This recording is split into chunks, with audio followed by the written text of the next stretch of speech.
Agora vamos discutir um tema atual, importante, um tema polêmico que vem dando muito o que falar. Quais serão os limites para o que é publicado na internet? Olha que coisa incrível, 90% dos adolescentes que fazem bullying virtual sabem que isso prejudica, que isso traumatiza, mas eles sentem prazer em humilhar os colegas. Essa pesquisa foi divulgada pela Unicamp. E é também cada vez mais comum casos de condenações na justiça por conta de comentários ofensivos em redes sociais. Para falar um pouco mais sobre esse assunto, nós convidamos aqui ao estúdio o advogado e pesquisador do Centro de Tecnologia e Sociedade da Fundação Getúlio Vargas, do Rio de Janeiro, Luiz Fernando Moncal. Luiz Fernando, muito obrigada pela sua presença aqui com a gente. Bom, primeiro essa questão dos jovens, né? Quer dizer, os jovens sabem que estão humilhando e ainda assim não param. Dizem que tem até um certo prazer nisso. Existe algum tipo de legislação para tentar impedir isso? Acho que um ponto importante da gente ressaltar primeiro é que as condutas que elas acontecem na internet, elas são as mesmas condutas que acontecem também fora, né? Então, toda legislação que vale para aquilo que acontece fora da internet, ela também pode ser aplicada dentro da internet. As condutas de agressão, calúnia, injúria, difamação, todos esses tipos de condutas também podem se configurar se feitas através da rede. O problema é que a internet, ela abre um megafone, né, para uma opinião, porque tem um caso curioso que é o seguinte,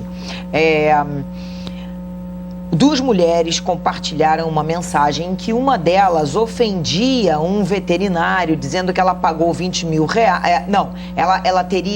Ela acusou o veterinário de negligência no tratamento de um cãozinho.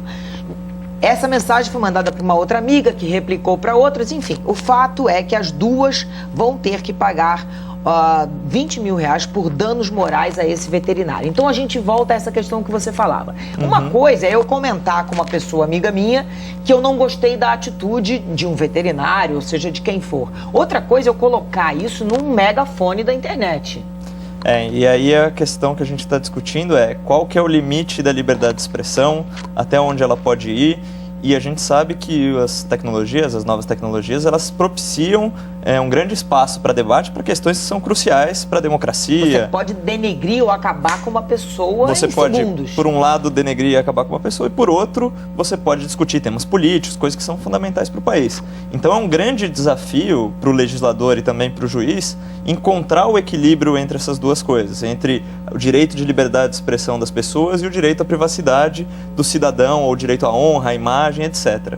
No Brasil, a gente tem essa polêmica está quente, esse é o né? assunto do momento. Esse direito à privacidade está nas biografias não autorizadas. Exatamente. Está agora nessa questão da internet. Agora, o que eu te pergunto é o seguinte, existe uma legislação sobre isso? Então, esse é um grande problema, porque o Brasil ainda não aprovou as legislações mais básicas que precisa aprovar em relação aos direitos dos usuários e responsabilidades na internet. Uma delas é a legislação do Marco Civil da Internet, que se encontra aí em trâmite na Câmara dos Deputados. Há quanto tempo? Ela já foi adiada nas últimas 10 semanas, 10 vezes a sua votação. E tem um outro anteprojeto de lei que é muito importante, que é o projeto de lei de proteção dos dados pessoais.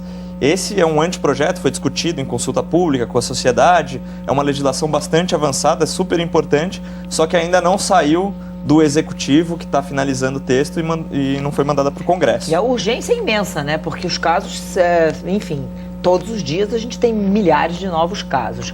Nós pedimos aos nossos internautas que mandassem perguntas pelo nosso site, g1.com.br/globonews, e o João Caetano disse o seguinte, ele disse: sofro bullying no Facebook, o que eu devo fazer? Posso entrar com uma ação contra a pessoa? É uma questão importante, né? A gente diz no direito que todo mundo tem o direito de entrar com uma ação contra outras pessoas. Esse é um direito constitucionalmente garantido, não quer dizer que ele vai ganhar. A gente precisa ver qual que é a dimensão, qual que é o tipo de bullying que esse cidadão está sofrendo, se isso se justificaria Mas quais são os passos no caso disso? Como é que ele procede se ele quiser entrar com essa ação?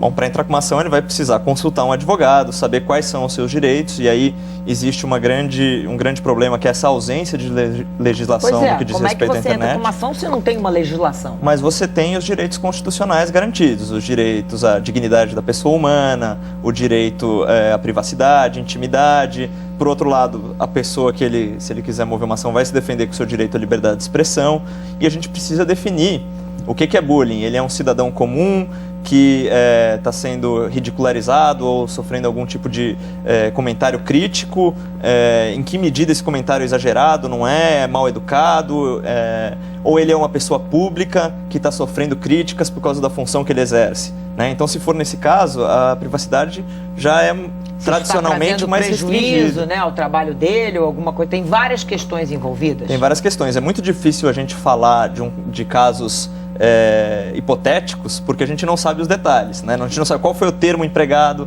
qual foi o prejuízo concreto que o cidadão teve. Então agora, Luiz Fernando, o que todas essas questões nos mostram é que essa lei é urgentíssima. Nós precisamos dessa lei o quanto antes.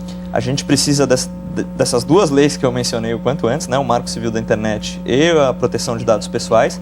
E a gente precisa também fazer um debate sério no Brasil sobre o que é liberdade de expressão, até onde ela deve ir, como ela deve ser protegida e quando ela não deve ser protegida. Porque, tradicionalmente, o que a gente vê nas decisões do judiciário é uma limitação à liberdade de expressão, como no caso dos veterinários, do veterinário que pediu danos morais, e a condenação das pessoas que estão falando.